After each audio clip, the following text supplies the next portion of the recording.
Thank you, Ivan. Thank you. Again, thanks to Playground and the Hub for hosting us here. This is our home away from home, so to speak, downtown. And we're really pleased to have some of our most brilliant colleagues on campus venture downtown for this presentation. But first I want to thank, besides the Playground, my team, the Confluencenter team, Yvonne Irving, Heather Gray, and Joseph Garcia, who are helping us this afternoon to make this possible, and of course to the team here at the Playground. Let me introduce Dr. David Armstrong. He's a professor of surgery with tenure at the U of A. He has a Master of Science in Tissue Repair and Wound Healing from the University of Wales College of Medicine and a PhD from the University of Manchester, and where he was appointed visiting professor of medicine. He also co-founded the Southern Arizona Limb Salvage Alliance, SALSA, and he has an amazing research trajectory with over 375 peer-reviewed research papers and over 50 book chapters. He's co-editor of the American Diabetes Association's ADA Clinical Care of the Diabetic Foot, now in second edition, and he was selected as one of the first 6 international wound care ambassadors, and it is also the recipient of numerous awards and degrees by universities and international medical organizations. And he's also the past chair of the scientific sessions of the ADA's Food Care Council and a past member of the National Board of Directors of the American Diabetes Association. And I want to ask Dr. Armstrong to introduce his team, and please help me welcome these brilliant colleagues that are sharing their valuable work, making a difference in our community today here at Playground. David. Well, all right. After a nice intro like that, Javier, you can only be disappointed. So, all right, buckle up. This is just such an awesome kind of idea that you've had here at Playground, and I think, you know, before I even begin, you know, the hardest thing sometimes to do is to kind of bring people together and put weird ideas together, and that's what we're really going to talk about in the next few minutes. But Confluencenter is like a kind of an unnatural combination of things, and it's a combination of art, science, spirituality, and it's really, what you're doing is you're kind of fighting entropy, and to do that, you have to put energy into the system, and there's no one that does that better, I think, than good Professor Duran. So I think we need to give him a round of applause for the whole enchilada. Sure. But you heard stuff all about diabetes, and I mean, we're not going to talk just about diabetes, but we really did. I mean, we are. Our team has an enormously broad interest, but what we're really showing and telling today, in a lot of ways, it's. I think this year, 2014, feels like the year that we are having this combination now, and this of consumer gadgets with medical devices, and this has never happened before in our history, and these two things are coming together. It's almost a confluence, really. And so we literally, just like show and tell in friggin' 3rd grade, we just like brought stuff together. And we got everything from, we were amongst the first people to use Google Glass, so we got Google Glass. We got Nick Giovinco's going to be talking as one of the world leaders in 3D printing. You see him, all this stuff 3D printed. We got Bijan Najafi, who's going to be talking to us about bioengineering, probably the top guy in the world in body fix sensors and all the stuff that you guys might be buying at Best Buy now to monitor your activity. You're going to hear about that all today. All of that in the next 45 minutes. But before I continue, I think really what we have to discuss is that this whole team that we have together is really working to really try to change the game, and I want to begin by just talking about what we're doing, and our team, SALSA, the Southern Arizona Limb Salvage Alliance. We don't have to talk about all the different things that we're doing, from wound healing to epidemiology to all this other stuff, but you're going to hear a lot now about bioengineering, and engineers solve problems, and this is really what you're going to be hearing about from here on out. But before I do that now, to help introduce that, I want to introduce Bijan Najafi. Now, Bijan was born and raised in Iran. Then he moved, like all of us would move from Iran to Switzerland.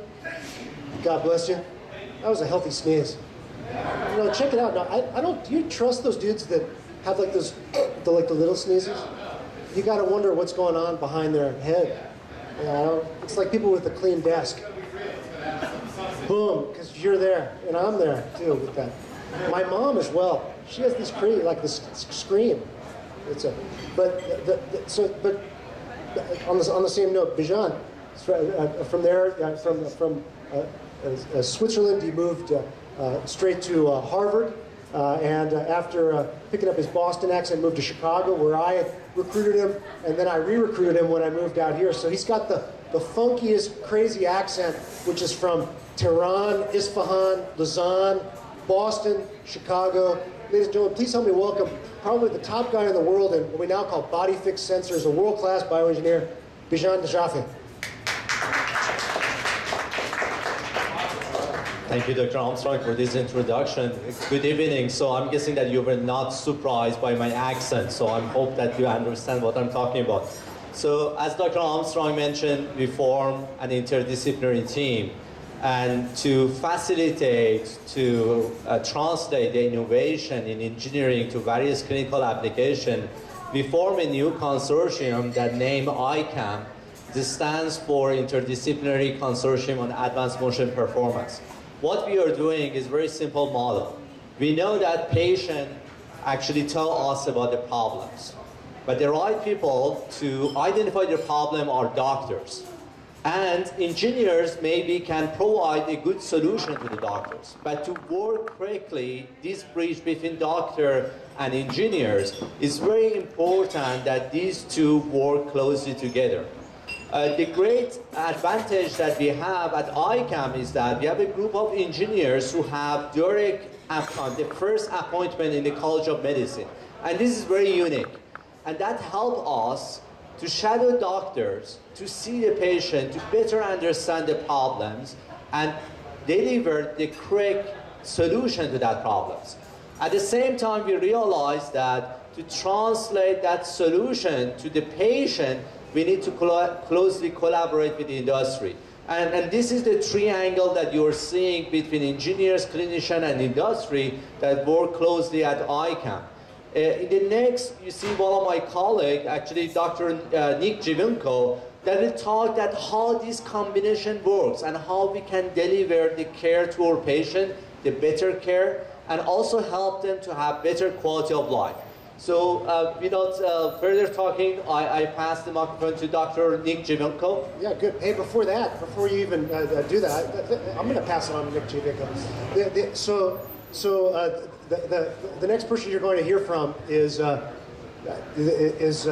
of a unique character. He's equal parts kind of inveterate tinkerer, gadgeteer, and surgeon. And Nick hails from Atlanta, where he was born and raised. But he also started a really cool program there, which was called Freeside, which actually brings together gadgeteers and 3D printing and engineers all into one place. And he's one of the top guys in the world now in this area. And he's just a young guy, and he's totally got his geek on now because I just gave him some of my Google glasses. So, ladies and gentlemen, will you please help me welcome Dr. Nick Jivinko. Thanks, David. Well, I'll definitely say I'm probably one of the luckiest people in the world. Not just because I got Google Glass, but I mean, I definitely have probably two of the coolest, most creative bosses in the world. So as long as you can make it sound sense, they're willing to let you pursue things. So ultimately, I think our biggest goal that we need to be thinking about with this whole lecture tonight, ultimately, is the gods versus the odds. When we think of sickness or volcanoes or lightning and meteorites, it's the gods that did that to us, please. And I got this picture here. We're basically asking not to be killed. We're asking for resources. We're asking for bountiful food. We're hoping to be colonizing the moon. We're hoping that we can be healthier and we can live longer. And I think ultimately what you're going to continue to find is that aging and disease and all those other aspects of life that we suffer from or that we're worried about are becoming increasingly manageable, and then eventually they will become increasingly preventable and avoidable altogether. Now we're really getting to the point with science where there's a real blend here between that virtual world, that physical world that we live in and suffer from sometimes, and they're blending together. Like we would complain maybe that too many people are on their cell phone while you're supposed to be having a romantic date. But ultimately, this digital and virtual world continue to penetrate the world we live in, and health is definitely no exception, where you would pull up to the mechanic and no longer do they pull out the wrench and take apart your engine to find out what's wrong. They plug in a sensor into the front hood of the car, and the car tells itself what's wrong. There's things that are built in to identify these problems, and just like a car mechanic, we're hoping that us toe mechanics or foot mechanics with surgery and with science can overcome these aspects. So diabetes itself, if you look at this World Atlas, I'm going to argue that diabetes as well as pre-diabetes are probably more popular than Facebook and malaria combined. That's really the world that we live in right now. And that's pretty bleak. In fact, that's almost pathetic, considering how far we've come to make it to this point. We're being killed off by the same things we're eating on a regular basis. So I'm going to talk to you about our biggest arch nemesis with diabetes for a second. This is Dr. Armstrong. If we can get the volume up, maybe we can get this video played. What we're talking about here ultimately is peripheral neuropathy, when your foot goes numb and you've lost that gift of pain. And that's been described. I know when you stub your foot at 4 o'clock in the morning when you're going to the bathroom, it doesn't feel like a gift. That happens because of a host of things, but it has to do with problems with very small blood vessels down to the nerves, but it also has to do with inflammation around those nerves. So it's a metabolic and vascular problem that causes that loss of feeling, or that loss of what one of my mentors, Paul Graham, used to call the gift of pain. Allows someone to wear a hole in their foot, just as you or just as I would wear a hole in our shoe or our sock. And that hole is called an ulcer or a wound. And that initially starts as a blister from shear and vertical stress, but then it keeps getting worse because you keep walking on it, and then that hole, about half the time, gets infected, anywhere between 50 and 60% of the time. And then after that hole, that ulcer, that wound, is infected, about 20 to 30% of those people will have some level of amputation in this country and around the world. There's an amputation now every 20 seconds.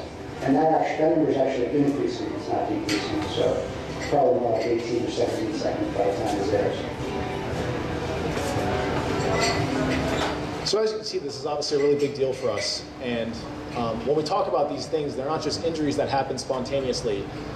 There's been a lot of science. Much of it's been done by people like Dr. Najafi and especially like Dr. Armstrong, who have looked into things. And it turns out that just even pressure, like we've talked about, has been a highly contributing factor to the development of wounds and the breakdown of skin.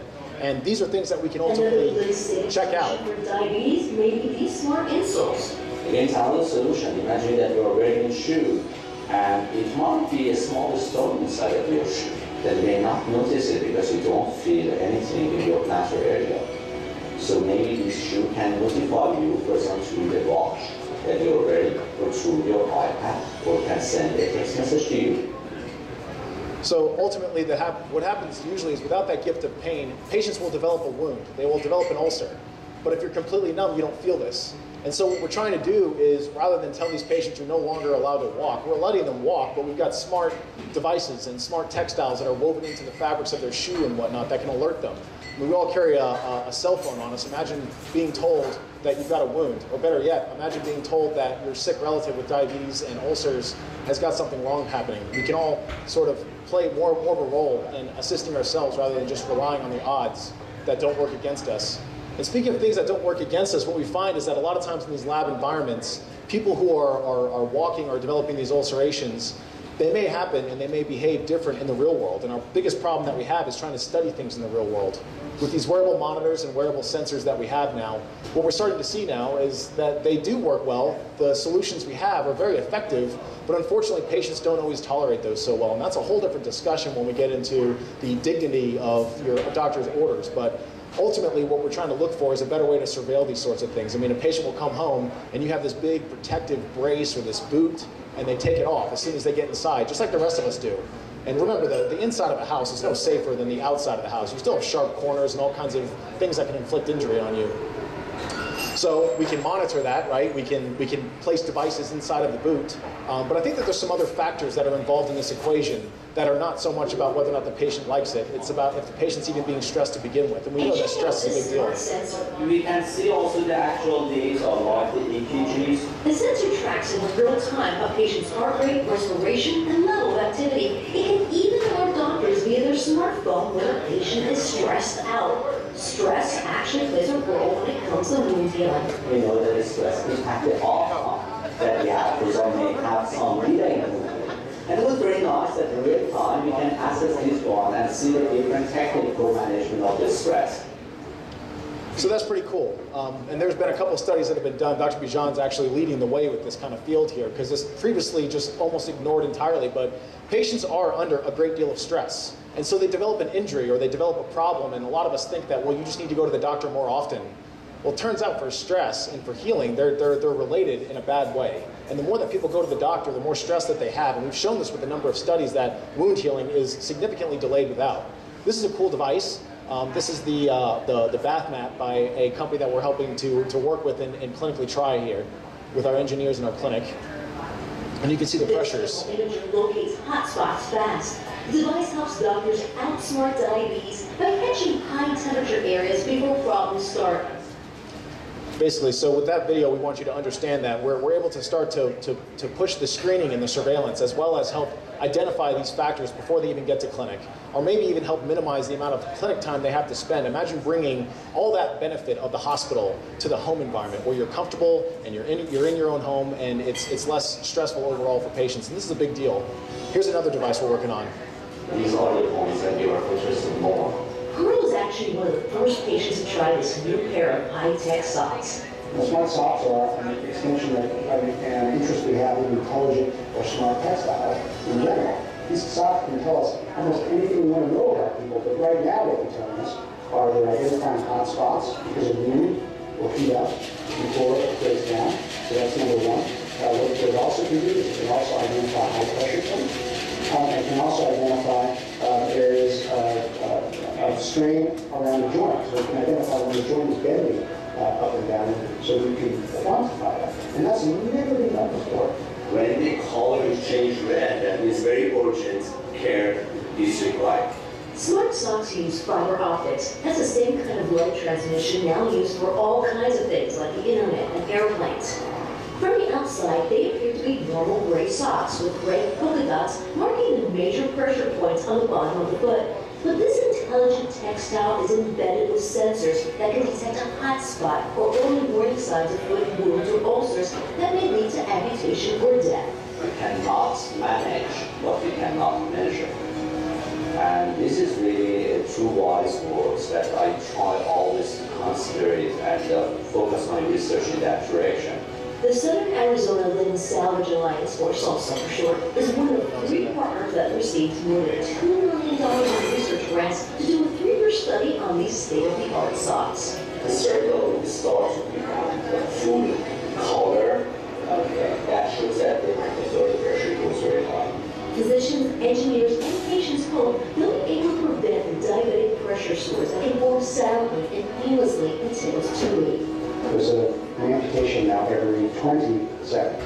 And that number is actually increasing, it's not decreasing. So it's probably more like 18 or 17 seconds by the time it's there. More than half of all foot ulcers become infected. 1 in 5 will require amputation. Experts say conservatively, a little more than half of those amputations will lead to death within 5 years.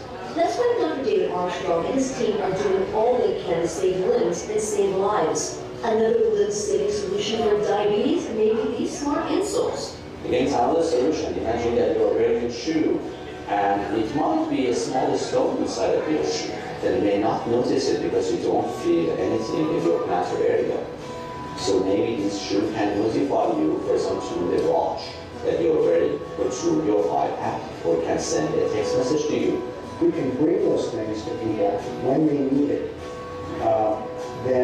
And the key information without creating too many false alarms, that's the other thing, then we're really going to make a difference. Finding hot spots in your feet can help prevent amputations caused by diabetes, and technology like smart socks can be just what the doctor ordered.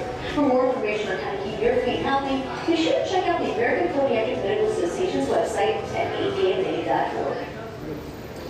So hopefully that was pretty cool. I think you saw a lot of tech that was going on there, and that's more or less what Bijan was talking about, how iCAMP is incredibly unique in that we have a very, very strong engineering background with lots of different engineering specialties combined with clinical researchers and actual clinical surgeons in one clinic. And so together we can come up with ideas. If you butt heads with people enough times, you're either going to get some good and bad results, and we get plenty of great results here.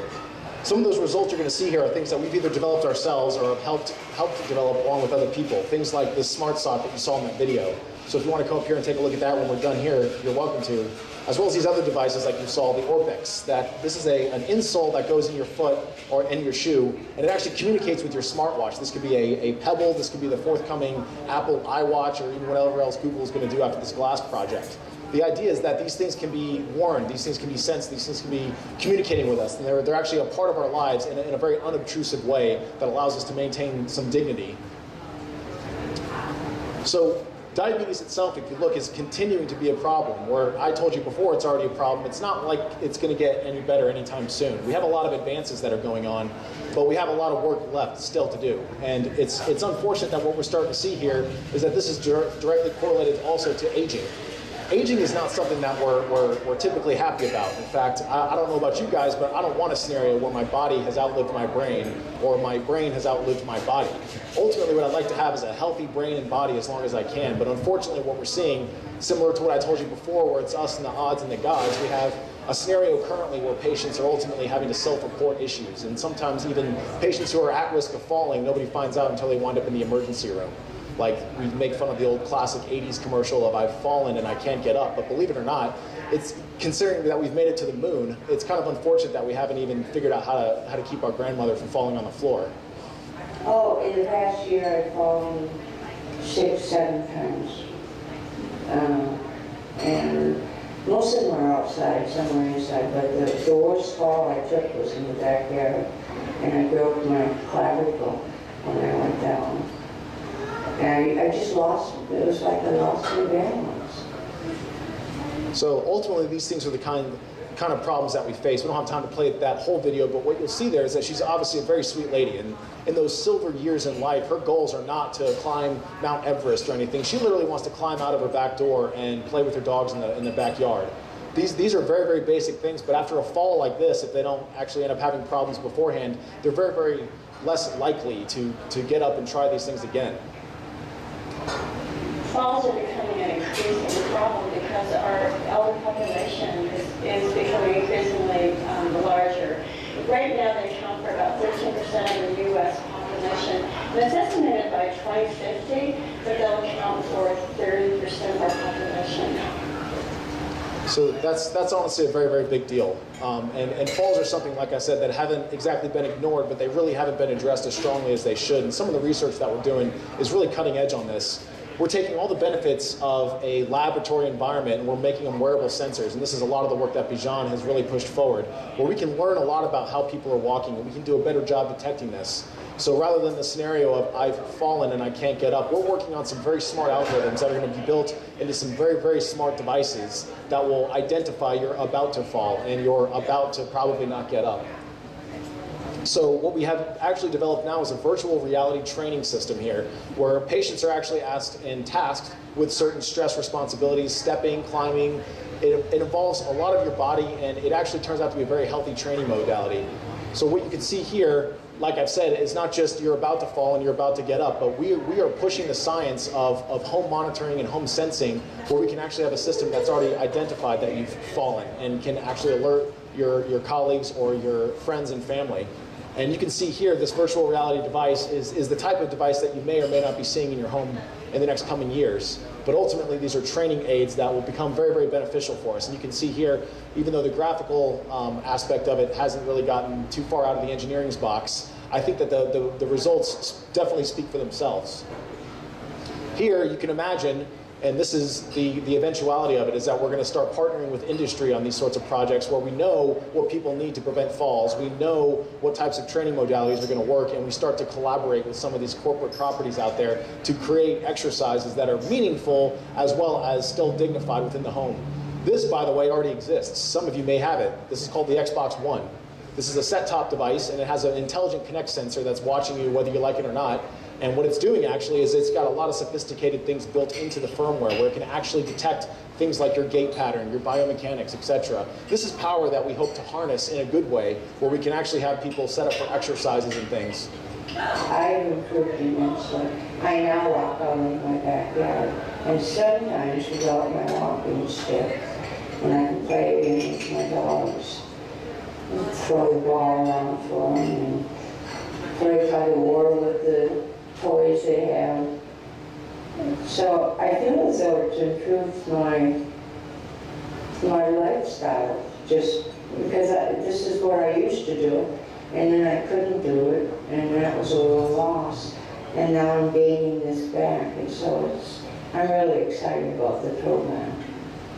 So far the program's already worked for her, and we're hoping to continue to advance this further. And whenever I talk about aging, I have to remind people it's not a completely unavoidable process. We really want the idea that we can age with dignity. And just like the grandma may tell the kid, don't make an ugly face, it'll get stuck like that, I am in my clinic telling the grandma, don't stay on the couch too long, you might get stuck that way. Get up and get active and get out there with your life and stay moving. And our technology is hoping to encourage that in a very, very meaningful and dignified way without seeming like a prescription. Speaking of prescriptions, many of these devices that we're talking about partnering with industry are maybe not the things that your insurance would pay or that Obamacare would pay for. In fact, that may not even be necessary at all. In fact, if you look at a typical Best Buy from a couple of years ago, maybe if you were in a really savvy area, you'd have one of those little turnstile 4x4s that has a couple little wearable devices on it. Maybe they measure how fast you move your arm during the day, and they call that, motion sensing and things like that. But they're getting incredibly sophisticated. Even the software is getting better. If you go on the App Store, either for this or the Google Play Store, you're going to start noticing that one of the biggest growing subgenres, aside from things that games that deal with birds, is actually going to end up being these health applications, things that monitor your food, things that monitor how much running you're doing, and they're going to start integrating. Even the current Apple iPhone 5S that I have in my pocket has an incredibly sophisticated, dedicated processor for motion. These upcoming watches and things that have not been announced yet have already gotten FDA clearance. The Google Glass I'm wearing on my head right now has already gotten FDA clearance for medical and sub-medical device usage. So it's pretty impressive how everybody's moving that way, but nobody's being told about it yet. But we are obviously anticipating this and participating from the ground up. Another thing I want you to be aware of, actually, is things like these crowdfunding projects. Like I said, your insurance may not pay for it, but you will pay for it. People are voting with their wallets. It's not like we're waiting for, like I said, the gods to bring us a solution. We ourselves are helping to fund the solutions that we want to see. And these are a couple examples of it. We talked about smart socks, but people are doing these wearable EKG monitors that can monitor your performance during an exercise, like a waterproof wearable smart bra, for example, like a sports bra that you can either wear in the pool or wherever. And then when you're done, you just throw it in the washing machine and you go on. They have built-in Bluetooth devices that can actually communicate with your phone. They're charged by your own, kinesiologic movements and such. There's other wearable sensors that can even monitor your blood glucose or your blood pressure from the tip of your finger, like a ring. So it's getting quite sophisticated. And these are just maybe 3 of the biggest hotspots. But if you want to know what's on the horizon 5 years from now, look at the Kickstarter projects that are probably going to end 50 days from now. Here's an example. Like I said, the Apple iWatch has not been announced yet. We know something or some form of this is obviously going to come out. It's completely undeniable. However, we know that market is growing, and Apple's not stupid. They know it's growing too. These big companies are moving in that direction, and the Kickstarters have probably shown us that people are ready for a smarter watch that can go back on their wrist and do more than simply tell them time. Now, I know this is obnoxious, probably more obnoxious than the Google Glass I'm wearing on my head, but like I talked about, the physical world that we live in, that virtual world, the physical self that we have, all of these things are really continuing to blend. And again, I have a whole talk that lasts about an hour long just on 3D printing, and I unfortunately don't have time for all of that. But I'm going to try to pull some of the tidbits here as we talk forward about what we're doing with these things. Because 3D printing is not just about a magical solution to things. 3D printing is actually how we do things. It's a process. Just like any other process where we look at our behavior, our wants, our desires, 3D printing is one of those solutions that can help get that for us. So here's an example of a research publication that's forthcoming and is about to be submitted. But what we actually had was students and training residents, as well as your board-certified veteran surgeons looking at a preoperative x-ray of a patient that's about to have a foot surgery performed. And understand that experience teaches us so much more than we could ever communicate, even on a subconscious level. What I want you to see here is, as this progresses, you can see the eye motions and the tracking. This is slowed down immensely so that you guys can actually watch this step by step, because this happens in just a couple fractions of a second normally. But I think if you get the impression of what's happening here is that some people move and act different than others. We don't need a very generic solution, right? We don't need the best tasting Pepsi. We need the perfect Pepsis. We need lots of solutions for lots of people. These smart algorithms are going to exist that these things tell us about our behavior. Understand that if my credit card right now gets taken to Phoenix and somebody buys 3 pairs of basketball shoes and diesel gasoline, the algorithms are going to throw it off because they know that's not me. Whether I like it or not, they know me well enough to know that that ain't me. We're going to start having behavioral algorithms that we're developing with the research we're doing that can tell if something's going on with grandma and she's not moving around how she normally does and her blood pressure's off. Somebody needs to get in there and intervene now. Every day we use our eyes to understand the world around us. It's so natural and effortless that we don't really think about it. Unfortunately, our devices today lack the ability to sense our attention. Eye tracking will change this. It will enable you to interact with devices in ways you only dreamed were possible.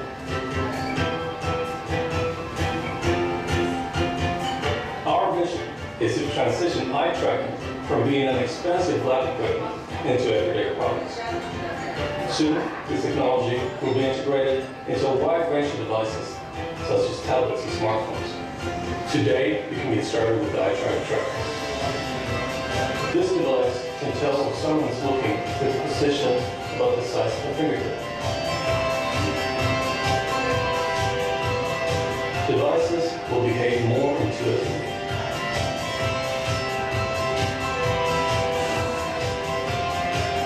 Games will become more immersive.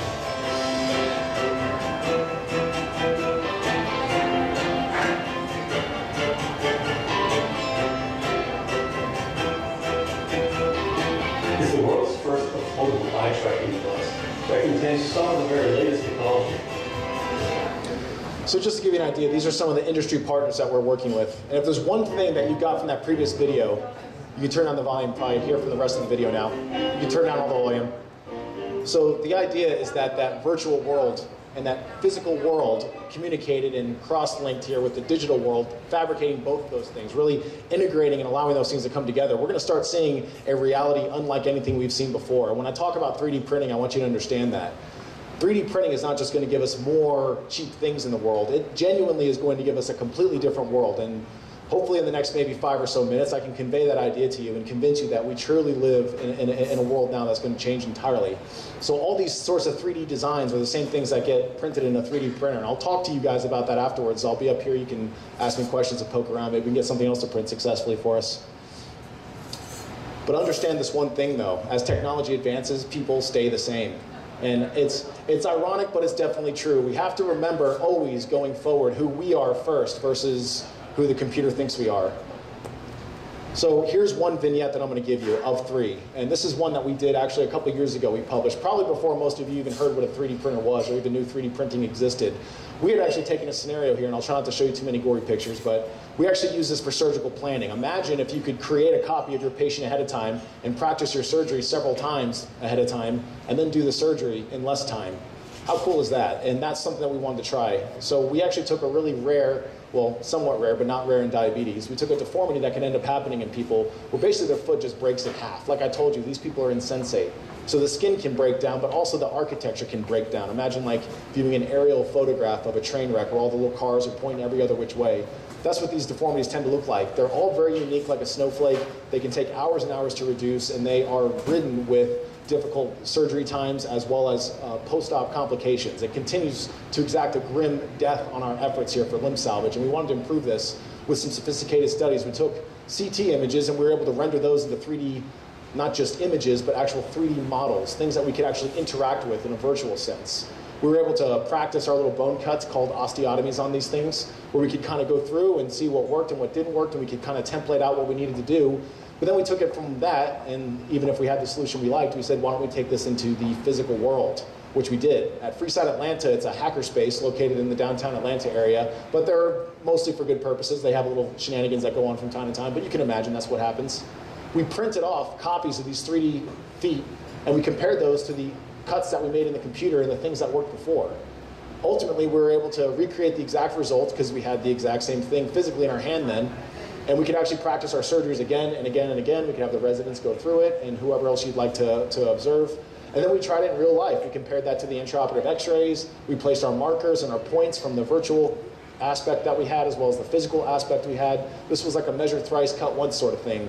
We made our cuts the way we wanted. We were able to reduce it to match everything we had done before, and we were very, very happy with it. We even planned and measured our hardware fixation device ahead of time. You can see in the background there, that little erector set looking cage. We were able to literally apply it straight to the patient. No measurements needed because it was already done ahead of time. So that's pretty cool, and that's one advantage that 3D gives you that you may not have expected 3D printing.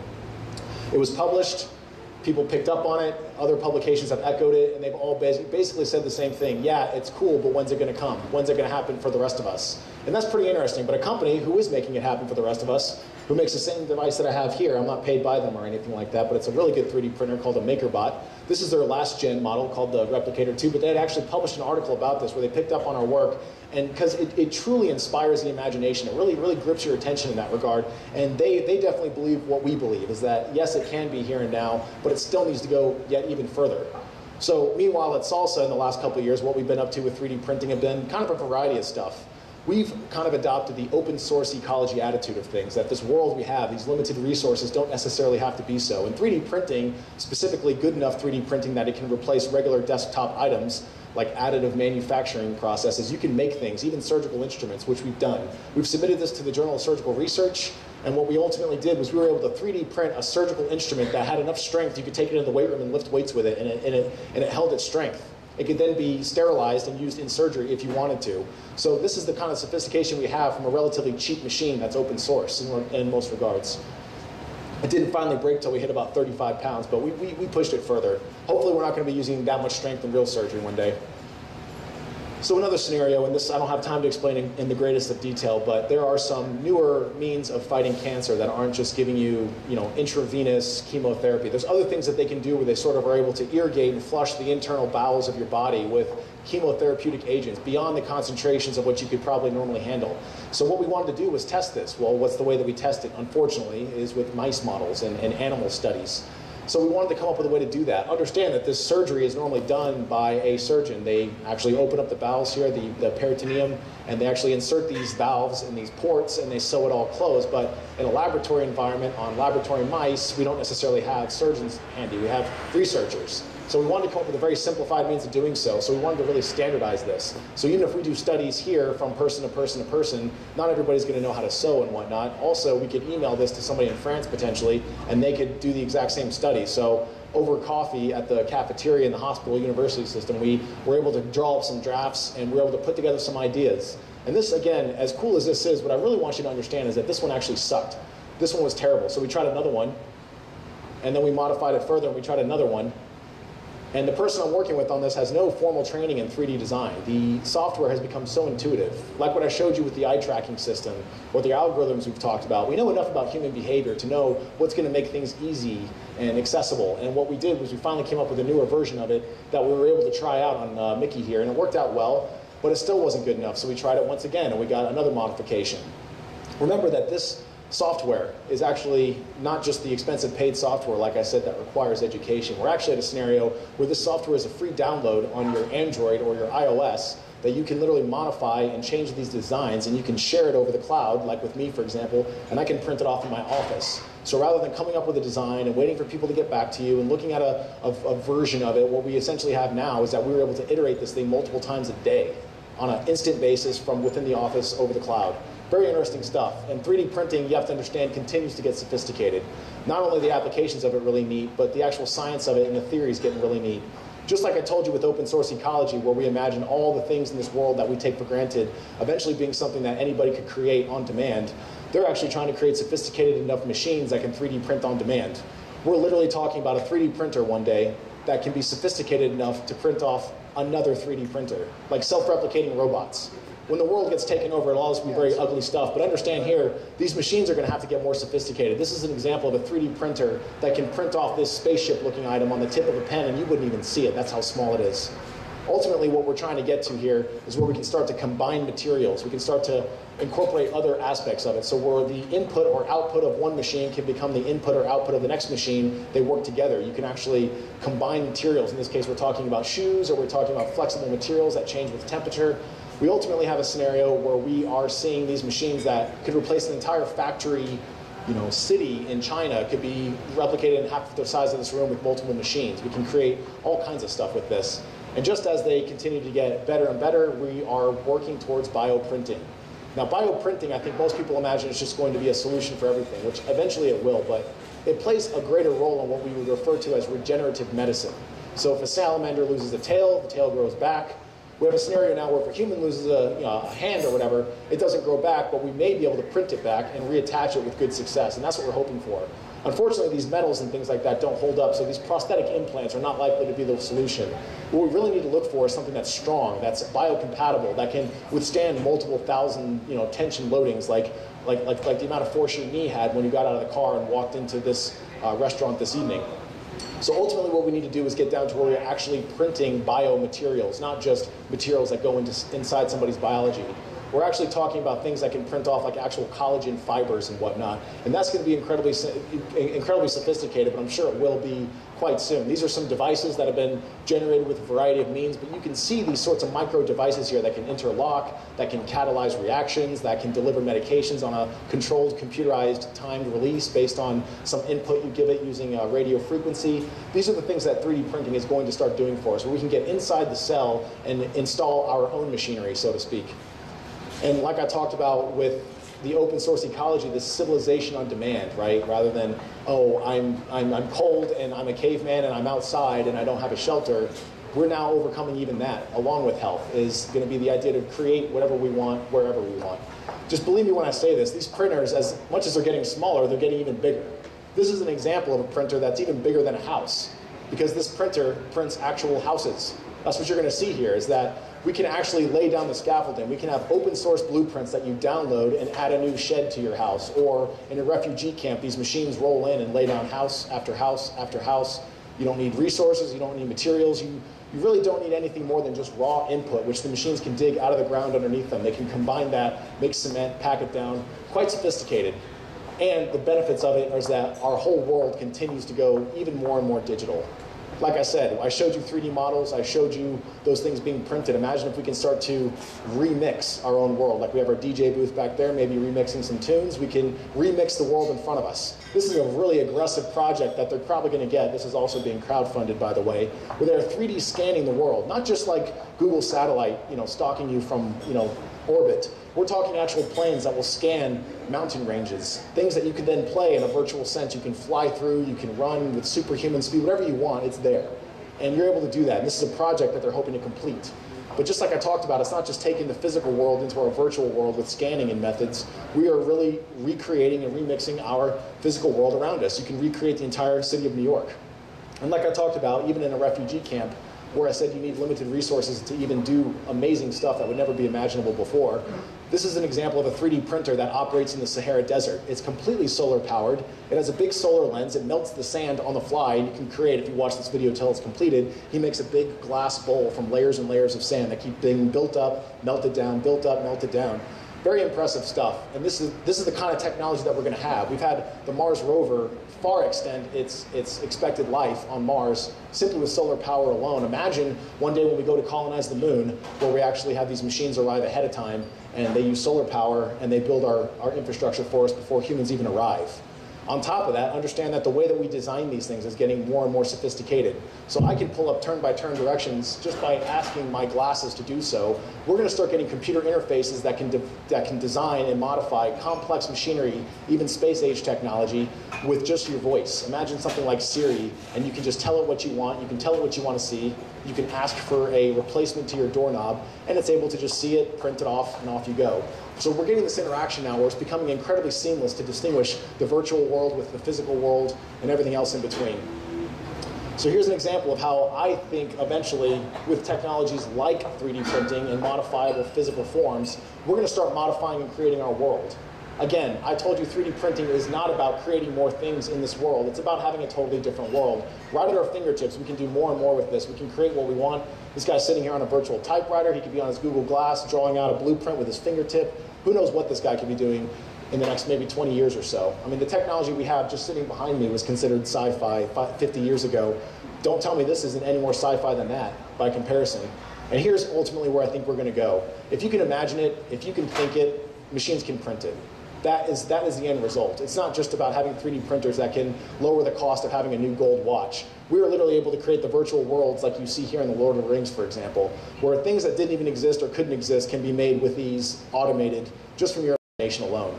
That's pretty scary, and I think that when we talk about regenerative medicine, it's going to play a role in that. The ability to get there is also going to solve a lot of the problems that we've talked about back here.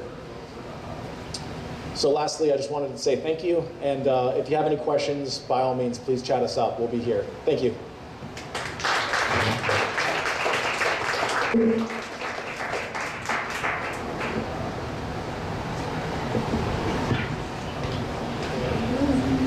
So ladies and gentlemen, if there are any questions, you can fire away, or you can continue enjoying your gustatory delights and your libations around you.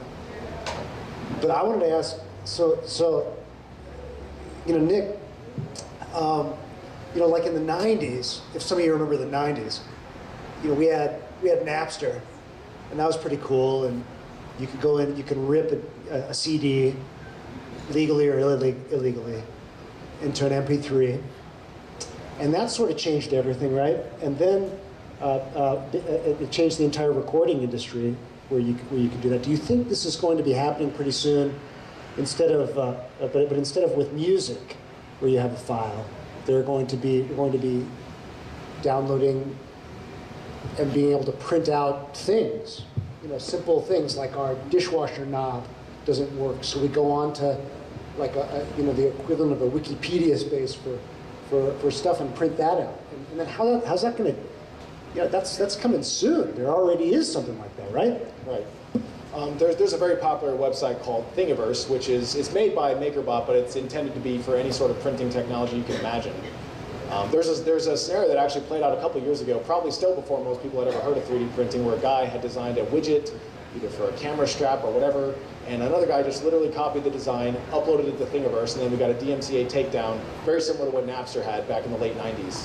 We're already seeing a world where that's happening. In fact, we talk about the Pirates Bay and BitTorrent, these categories of pictures and music and movies. There's a new category that's been added of 3D printable objects, where pretty much the whole world is becoming open source. So essentially, I would argue it's going to be a little similar to what we're seeing so far, where you need to see piracy. If you're a business owner here that distributes media or even physical media, you probably need to see piracy in that regard as competition. So either you're making a better product that outpaces the way that people can print it, or we go to a service economy where essentially it's about a thank you thing rather than some sort of onerous manner of you pay this or else.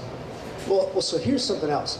So Bijan, I mean, we're playing around with all of these gadgets, and it's like freaking epic now, isn't it? With all the things we have like this smart bath mat from we're working with MIT and the Harvard Business School and this bath mat. You got a smart insoles and socks, all these supposedly smart things. But so, do you think maybe that we're going to enter into kind of a different kind of economy to where we're going to be sort of subscribing, just like we subscribe to our Hulu or Netflix or our cable or our cell phone. We're going to be subscribing to things in our home that are going to improve our health, rather than thinking about it just through an insurance company or through Medicare or Medicaid? I believe so. Actually, to a particular application of this kind of the technology is that it first helps the patient to take care of their own health. So this is very unique feature of this kind of technology.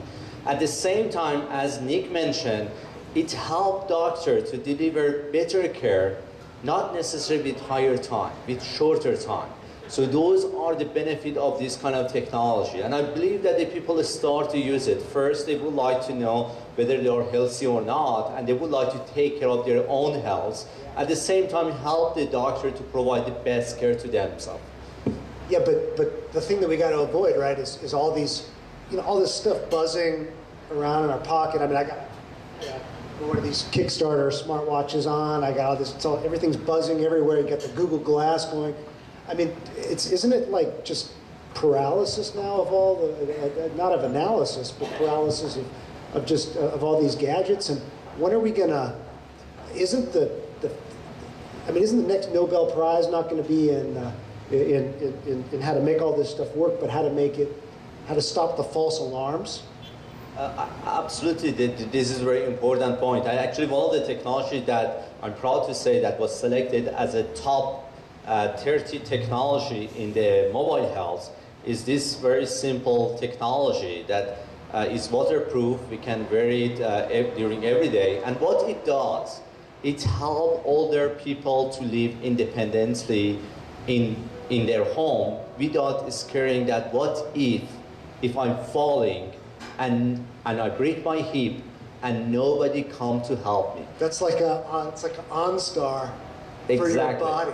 So these technologies, this simple technology automatically detect whether somebody is falling and automatically call somebody to bring help. And that gives the peace of mind that we have some older people that they avoid drinking water because they're scared that during night they need to go to the bathroom, and what if they fall and nobody find out about it. So we have many of these history that we are hearing or testimony from the patient. So this kind of technology really can help to give the peace of mind. But at the same time, as you mentioned, it's very important, and this is the challenge of the engineers, to not have false alarm. Because if this kind of technology gives so many false alarms, nobody wants to wear it. Yeah, for sure. And that thing, with the battery life on that's like a year, isn't it? Exactly. This is 1 year battery life. Actually, it's not only detect fall, also it can evaluate the risk of falling. So it can actually detect fall before it's happening. Yeah, so I guess the other award that we have to give is for someone that's going to figure out better battery life for stuff, because it's batteries that power the world, and absolutely, and avoiding, doing better signal processing to avoid these alarms. Yes, exactly. So as you see, ultimately, and this is the beauty of collaboration between doctors and engineers, because there are many of these questions that you are asking for that sometimes engineers, if they are just sitting behind the desk, they may not find out. Definitely, we need to have interaction with the patient to design something patient-centric, as well as with the doctors to identify what is really needed to be reported and what is a true problem to provide solution to that. So, are there? Yes, sir. Oh, sure. Fire away, man. I'm a biologist by training, and I'm an ecologist, so I study the interactions between living things and the environment. And there were many theories that we could have tested a long time ago, but we had to wait until the computing power was strong, was there for us to actually model the theories. So I'm wondering if some of your ideas are limited by, the computing power that we have now, or, there's things that you wish you could do, but just they haven't caught up with your ideas yet. Definitely in my field, that's been the case. Well, I think that's huge. Do you want to speak to that? I think I can. Absolutely. The technology really progressing very fast. The cell phone, the computer that we have in the cell phone, it's much more powerful than the desktop computer that we have a couple of years ago. And we can benefit from those technology. Yes, I mean, the very small sensor that we have, there is a computer inside that process all this data and identify what is the meaningful data that should be reported. Right away, doctor in their office can have the information or risk of falling or some of the problems of the patient, as well as the patient to take care of themselves. But listen, so your question is that's like the most epic question, because there's so much of this stuff. I mean, just all of us sitting around here, we're not paying attention, but if we were able to listen to all the the pinging and everyone's everyone's phones in their pocket, pinging around, and there's so much data flying around.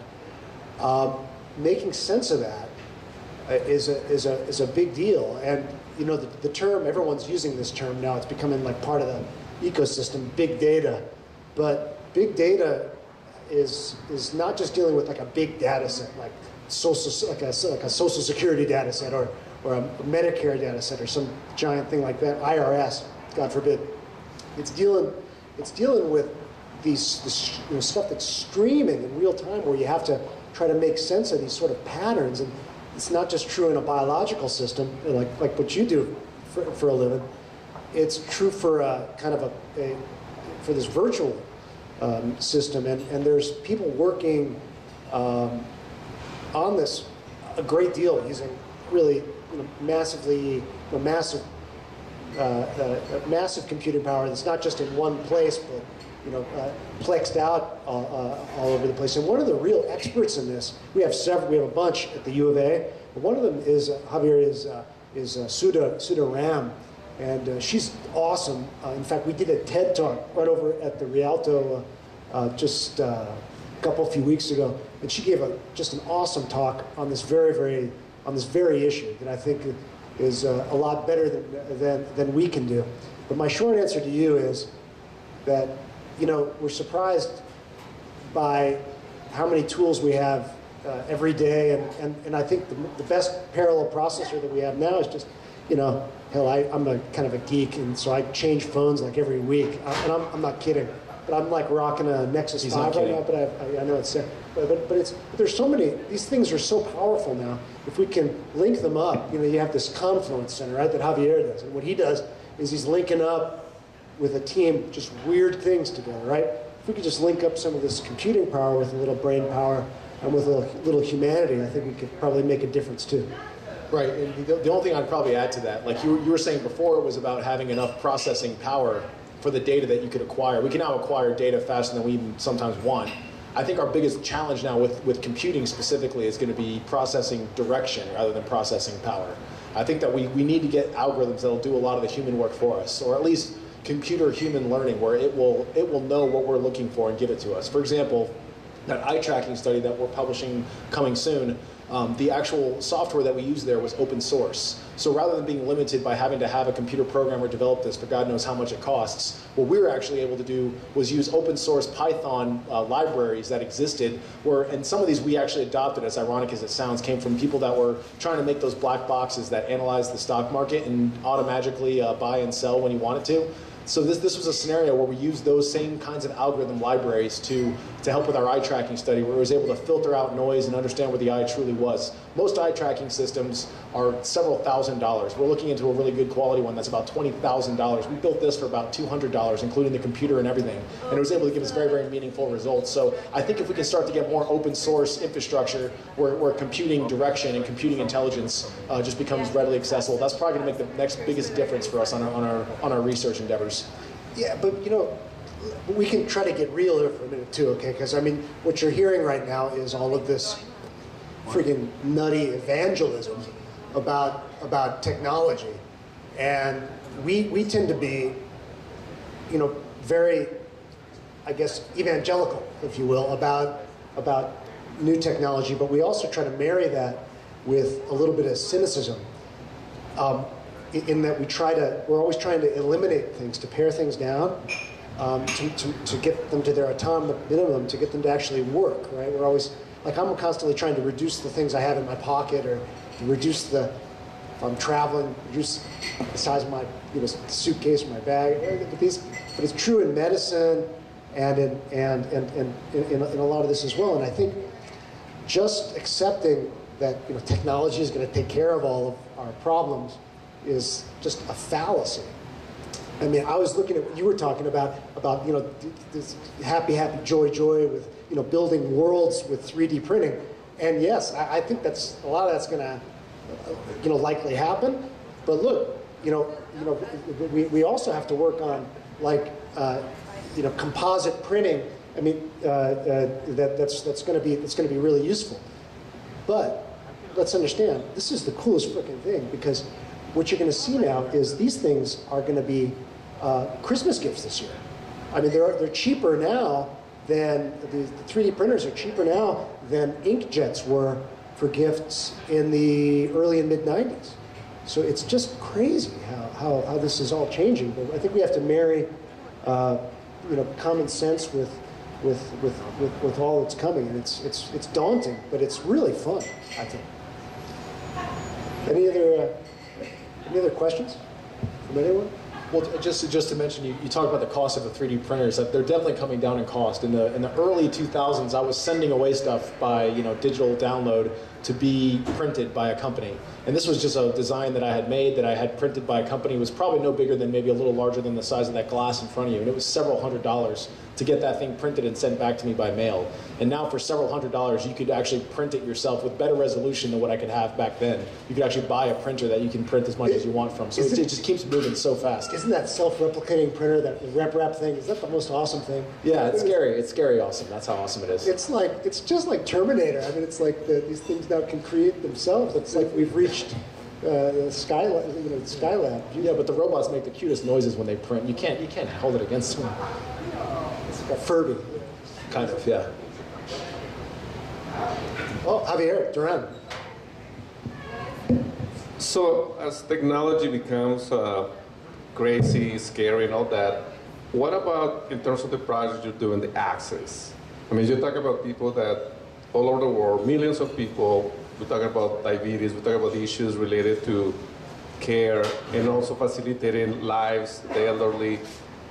What's philosophically speaking, where are we? So you always hear about a digital divide.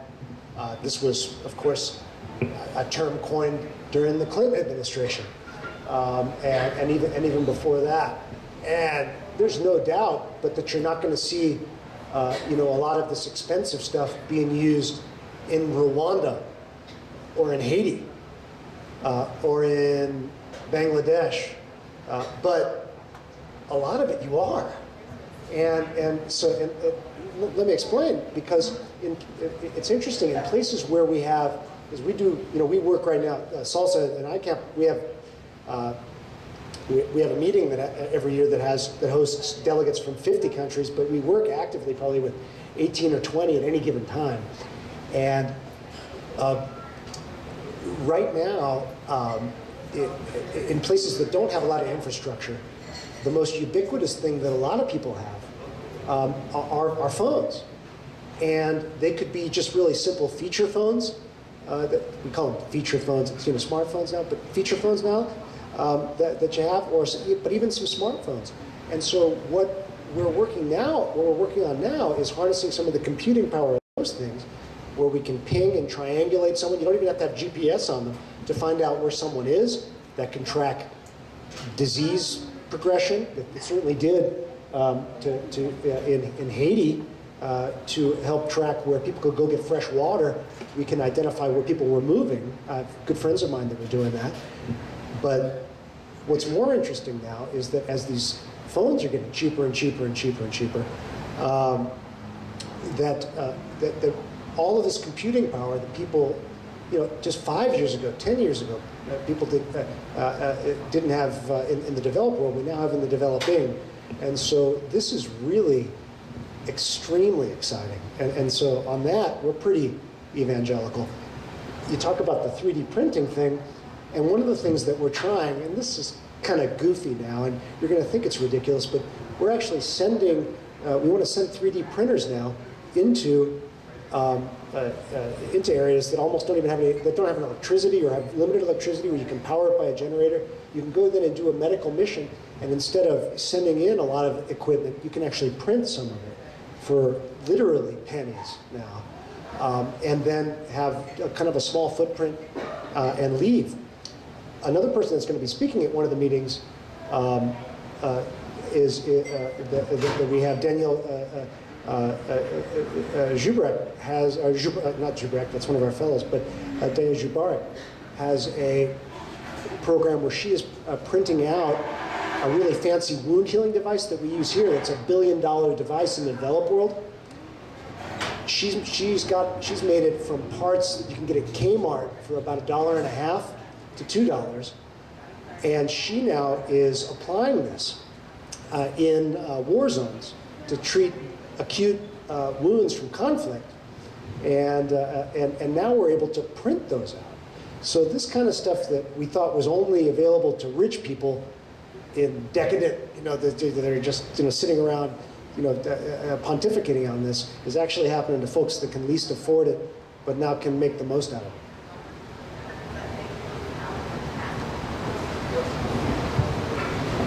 This is a wonderful presentation. I appreciate what's being done in being able to salvage limbs, and thinking about that foot that had fractured in two, and you have this way of being able to practice and and salvage that limb.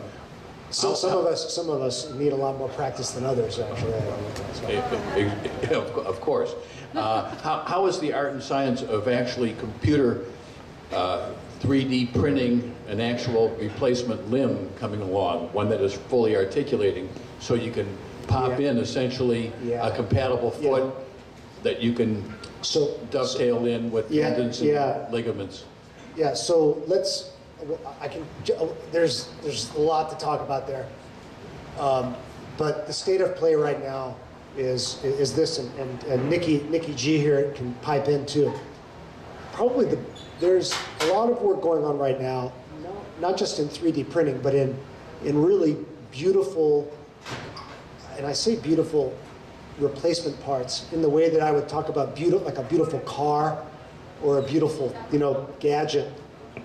It's these things, and so right now probably there are a couple of companies. One of them that we know real well is developed by a guy named Hugh Herr out of MIT, and we're pretty active with those guys. And there's a company called iWalk that have made like the kind of the iPhone of. This sounds weird and creepy, but it's less weird and creepy in real life, and it's pretty cool in real life.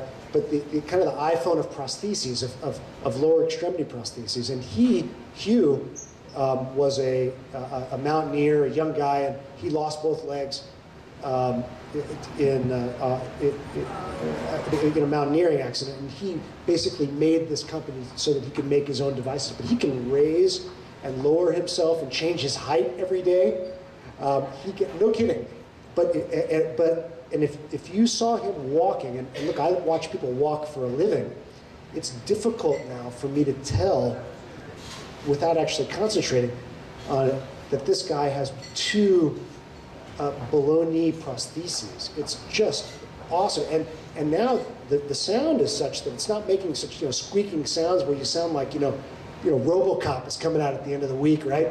It doesn't. It's great. And the thing that we have to power there now, the thing that we have to sort out, is not a lot of the beautiful servos and all this other stuff. It's the battery power, because those great prostheses right now still only have about like a few hour battery life. So you might be walking at the mall, and then you pass Macy's, or you pass something, and then so that's got to get sorted out. On the bioprinting thing, there have been Starbucks, whatever. You have to drag yourself in. Right. Pour it in the tank. But on the bioprinting thing, there have been some notable advances. On the hard stuff like bone, meaning hard tissue, there's some really cool stuff just about a year ago with colleagues of ours in the Netherlands that actually printed out a mandible for a person that had a squamous cell carcinoma and a big debridement in their face, to replace that after a tumor. And that turned out really well. Just a mirror image of the face was made with a CT of the face. That was singular. There have been other victories with printing out now, depending on how you classify 3D printing, tracheas. Now a couple of people have successfully done that. Tony Atala at Wake Forest has successfully printed out and implanted some simple, well, I say simple, but none of this stuff is simple, a bladder, and So that's looking good, but starting to print out some of these composite things, the thing that you're talking about, something that's like, holy cow, like a whole hand, or like composite tissue, or a head or something. That's hard, and it's really, really complicated. But I'm confident these kinds of things are going to happen. But that's a long way off. That's a really long way off. How long? We always tend to underestimate or overestimate that kind of stuff, and we underestimate big advances that happen from year to year. So I'm not even going to try to guess. What I was going to add to that, you mentioned the work that was done at Wake Forest. Is that completely off? Yeah, no, that's good. Sorry, I do a lot of this, don't I? So if you look at the work that was done at Wake Forest, that printer that he used, it's not like it was some industrial designed printer that can do that, and it's already been tested and proven. They essentially proved it. They used a lot of open source parts. I mean, for example, they even used a printer head from like a 1990s era inkjet printer because the valve is actually large enough because the resolution was so low back then that stem cells can fit literally through it as it lays it down piece by piece. So that's kind of what we have now, is that in a petri dish, if you lay down stem cells for like cartilage, they will grow up, they'll fill the edge of the dish, they may get 1 or 2 layers high, but the cartilage thickness that you have in your ankle joint, for example, is really thick. You can't just, that's never going to suffice. So ultimately what you want with 3D printers is kind of like a computer-aided manufacturing process of stem cell scaffolding. So if you can do that with hitting it with different sets of timings and temperatures and growth hormones, you can encourage them to self-incorporate and create what they're supposed to create. So that's kind of what we're getting, is that we're sort of encouraging. Like regenerative medicine is not about just replacing the whole limb at once. The process of getting biocompatible stem cell origin materials is going to be a matter of assembly. Yeah, and I'll tell you what, we're totally getting off the reservation and into just Star Trek here. But the thing is that these cells need a place to call home. And when you hear about stem cell therapy, there's been a lot more sizzle than steak, as it were. But what's exciting now is that there's a lot of work, including in our own unit, going on with different so-called matrices. This is not like the Keanu Reeves kind of matrix, but a matrix, a biological matrix, where you can lay some of these cells down, like he said, and these matrices help cell signaling to start allowing these different tissues to grow, individual tissues and then composite tissues. But it's easy to talk about here in a bar.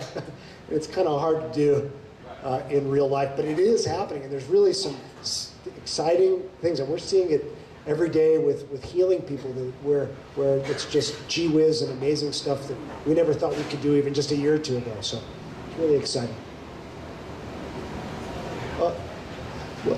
So listen, these two guys are just total studs, and I will hand it back to another stud. This is, ladies and gentlemen, Javier Duran. I just want to thank you guys. This is wonderful. I hope that you can come back with maybe something more specific in terms of the technology and something perhaps going into the gaming part of things in the future. I think that'd be pretty cool. Yeah, next time maybe we'll bring our Xbox in and we'll put on the Kinect, and we can do a little rehab exercises for everybody. That'd be great. So at this point, I think we're having a raffle, and Ivan is going to come to give some prizes away. And we want to thank you again. This is wonderful. Everybody stay great. Thank you. And we have to do it again. Please, thanks.